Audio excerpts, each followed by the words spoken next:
Hi everyone, this is Jordan Roberts, and in this video we'll discuss how to enter in density test information in MetaField. As with any video, it is important that you don't just sit back and watch this video. It's important that you also participate. So this video is intended for you to follow along. Hopefully the video can be broadcast onto a separate screen, whether it's your laptop or a conference room or a shared computer, and you can follow along on a separate device, whether it's your own personal laptop or your smartphone. So we'll begin.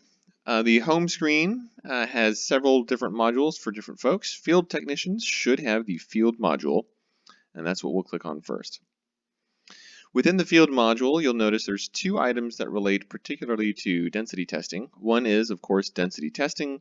The other, equally important, is gauge standardization. For this video, we'll be talking about entering in density tests using a nuclear gauge. MetaField does let you use sand cones or drive rings, but since nukes are the most common, that's what we're going to concentrate on. The process for entering in the data is largely the same for all of them. But obviously, you will not need to standardize your gauge if you are running a sand cone or are performing a drive ring drive sleeve. Now, it's important to note that you do need to standardize your gauge every day that you run a density test. That is the ASTM requirement, and MetaField will hold you to that. You will not be able to enter in your density test information if you have not standardized your gauge for that day of testing. And if you missed a day, God help you. It's a long and arduous process to go back in time and rerun standardized counts if you've already standardized a gauge on a future day. So please, for your sake and mine, standardize your gauge whenever you run the density tests and whether you're going to perform them. So let's start the correct way, which is running a gauge standardization. We'll click here. There is a test gauge called Do Not Use. You're welcome to play around with that. All the other gauges are actual gauges. The gauge is, these are incorrect. The gauges are listed as the two-letter state name and the serial number of the gauge following. You will select your gauge, and of course we will select the Do Not Use, and these are alphabetical. And then we will click Standardize Gauge. It's important that you enter in the date here. There's a calendar icon you can select, and today is July 1st, so I will select that day just because that's today. You've got a list of the last 4 standard counts. So what the most efficient way to do this is to get your gauge set up, put the standard block in, run the standard count, back up the safe distance away, and then open up your phone while you're running that standard count. Navigate here to this screen. And then when the gauge is ready, when the standard count is complete, then you can go ahead and just pop in your result. And you'll know right away whether it's close or not. If something is, out of, I guess it's out of standardization or out of calibration, MetaField will alert you to that. So we put in the values, we click Perform Test. It gives us the thing here, the results. Notice it's failing because we are out of our tolerance. And you have the option to say, hey, oh, whoops, I just made a mistake. Let me correct it. Or you can say, yeah, that's really what it is. We'll go ahead and save the test, and we need to send the gauge in for calibration. So let's pretend that it was 1202 and 598. All right, fantastic. We passed. So now we will save that test result. Once it's saved, you'll notice that the gauge is now ready for testing. So we can go through here, through this little shortcut to perform a density test, but a lot of the time the gauge may be standardized. Now you're going out into the field or you're getting ready to talk to the superintendent, find out where your locations need to be, that sort of thing. You're not ready to perform a density test yet. So we're going to pretend like we're starting from scratch to enter in that density test. So we will be back at our home screen. We'll click on Field. We click now, instead of gauge standardization, we click on density testing. And it's important to note here that your project information is listed at the top. You may not see this if you have not run a density test before. It may just show search project here. MetaField will bring up the last project you were in if you were in that test, in that project within the module. So if you see just search project, you can click on search project and we'll basically do these steps together. If you're in a project that you don't want to be in, you can click over here to the left, click the magnifying glass. You've got recent projects that you were in down here. Of course, if you were just starting out at MetaField, this list will not be populated yet because you don't have any recent projects. But you can click search projects here. The test project that you will want to enter in if you're just experimenting has a project number of 123 and a project name of test project. Now, it's important that you've put in both of these. If you just enter in 123, you will get several projects that have 123 within the project number string. So it's important to limit it further by also including the word test in the project name. And you click search. We've got one and only one result that comes up. That's what we want. We'll click anywhere in here.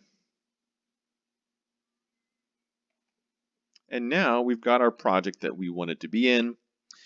And there's 4 options down here. Create a new test is sort of self-explanatory.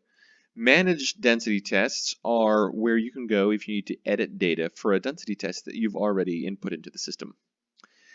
If you've got failing densities, you can click here to manage your retests, and MetaField will take you right to the failing density test. It will plug in all of the old information that you need for your retest and let you just put in your new values, and it will match up the failure and the retest together.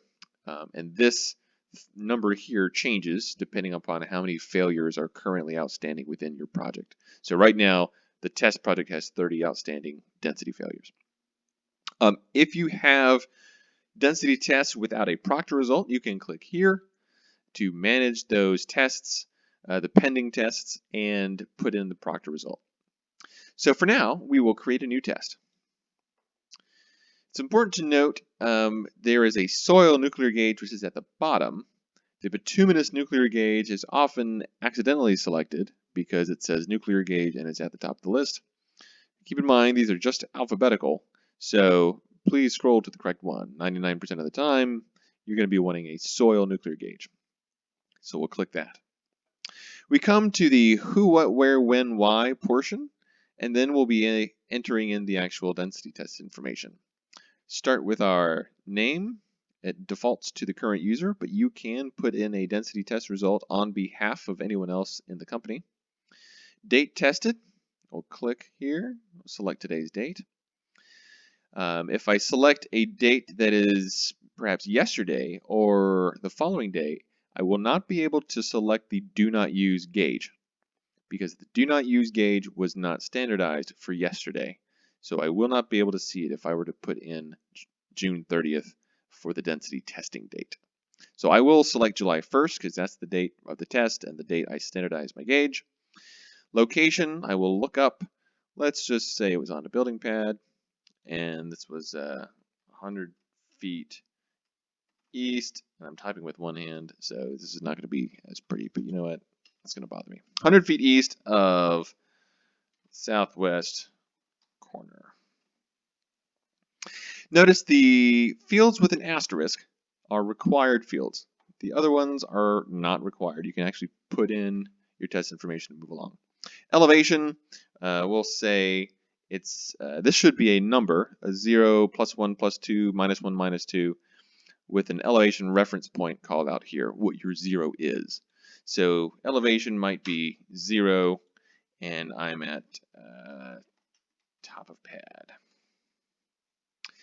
You can also use this get location to find the latitude and longitude of your, the latitude and longitude of your smartphone when you press the get location button. So if you're standing on top of your density test, when you click this button, it will give you a latitude and longitude for that test. It can be useful on large projects. Most of the time it's not needed. It is not required. A project location ID, sometimes there are other sites that require a specific location reference ID. This is for those once in a blue moon situations. Again, not required. Once we click and we finish this information, which we are, we will go through here. It's important to note that these blue links here are essentially tabs to the next page of this workbook. So we're on the density testing master page now. We'll go to the specs page, the test page, the notes page, and then we'll come back to this master screen and save. For now, specifications. We choose our proctor, and proctor results are entered in by your project manager. I can assist him or her, of course. These are all the proctors assigned only to this job. Normally they would look somewhat organized, but we've got people that are just playing around and putting stuff in. So we will select, I don't know, the whitish black soil. That sounds fantastic. 14.5 moisture, 108.2 density. So we've got the information, we've got the color, classification, we've got the method it was used. There is an option to show more data. Most of this is not put in the system. You've got moisture tolerance, which is by default plus or minus 3, and a minimum specified compaction of 94.5%.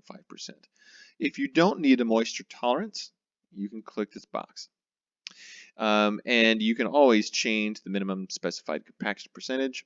This value is default global, has a global default. It can also be a project default, and the project manager can also further set this value to default to different, you can set it to different values based on what you're testing. For instance, building pad can be 95%, pavement subgrade can be 98%, and so on. We'll click Next. We'll leave the Specifications tab and go to the next tab, which is the nuclear gauge test. We will select our gauge, and notice there's a reminder. Can't find your gauge? Standardize it. And if you click this link, it will go to the standardized gauge page. We will select our gauge. All of these gauges were standardized today. We will select the Do Not Use gauge. We will select the depth of our test. You can, if you want, enter in the density and moisture count. Notice they are not required. What we will need to do is enter in the wet density and the moisture percentage. So these values coming right off the gauge. Let's say it was 15.2%, and I don't remember what the proctor value was, but let's just go with, wet density, 120 point something, and the moisture of 15.2. We'll click Next. Notice we've got an automatic pass or fail notification. It tells us what our percent compaction was. It gives us the remark code that the density passed. The other option would be DF, which means density failed. I'm sure that one caught you by surprise. So we've got our test, it passed. If you wanted to change it, you can. Whoops. We click anywhere outside. Notice, ooh, it fails. We'll change it again. Oh, look, it passed. Great. So you can change this on the fly if you need to. So if you're putting in these values while you're running the test, you can keep on going. We'll click Next. Field notes. This does not show up on the report, and I instruct my field technicians never to put anything in this field. Okay? It doesn't show up on the report. The project manager will likely not see it if he's, normally just reviewing reports in a typical way. So if it's important, it needs to be on one of the previous locations, such as the location details field or elevation reference field. If it's important enough otherwise, it just needs to be a phone call to the PM and say, hey, listen, here's the situation. Otherwise, leave this blank. We'll click Finish, and then we'll save test. Now, if you do not get this little loading spiral and an information screen that shows test saved successfully, it did not save. If you clicked Save Test and it did not go here, there's a good chance that you left something required blank. And so MetaField will highlight that area in red, but you may have to scroll up to find it. So If you do not get this information, you did not save your test. Now, MetaField makes it easy if you have multiple tests to run. You can copy your last test. It plugs in all of that information for you. You can change the location details, of course. Change the elevation if you want to, because obviously it's not going to be the exact same. Otherwise, it's the same test. We'll say this one was 50 feet east of the southwest corner. Specs. Same proctor, good. Same spec, good. Next. Same gauge, same depth.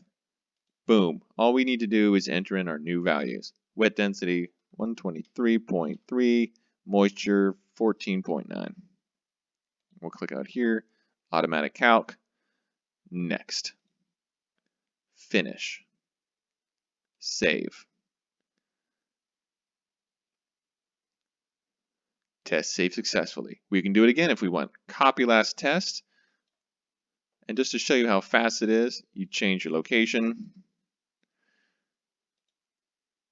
Click next.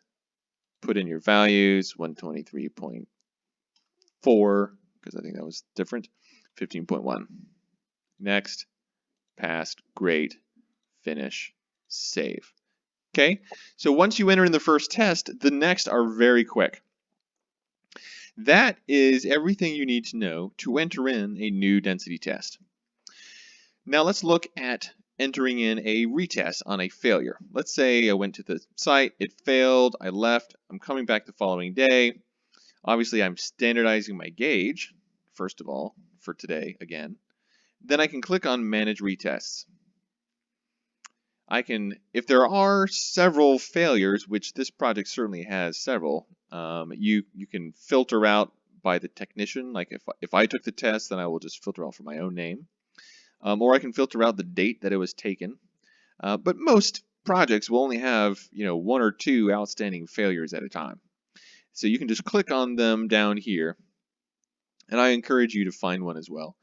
I'm going to click on test 29. Hopefully this test will no longer be available when you see this video because I will have resolved it. Technician, my name, date tested, July 1st.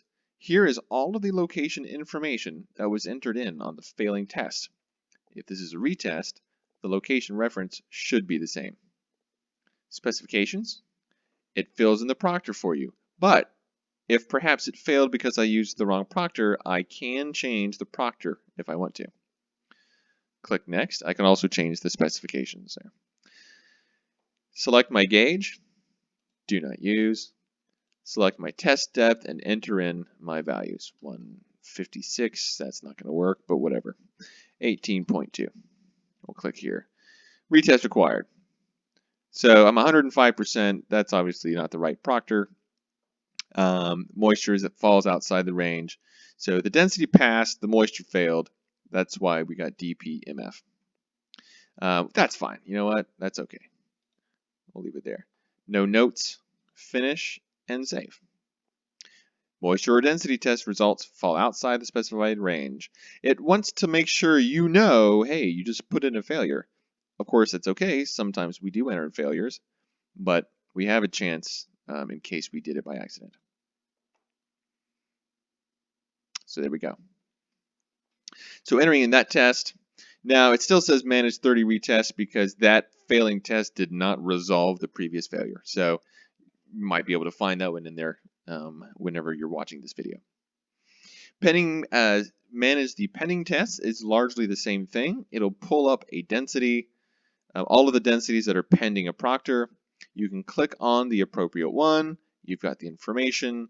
Go to specifications, and instead of pending proctor, you can find the proctor, select it, hit next, and save. And that's it. If you have questions, please contact your project manager or your local MetaField lead. If that individual is not able to answer the questions, he or she is welcome to contact me, and I'll be glad to sort through it. Thank you very much for watching this video.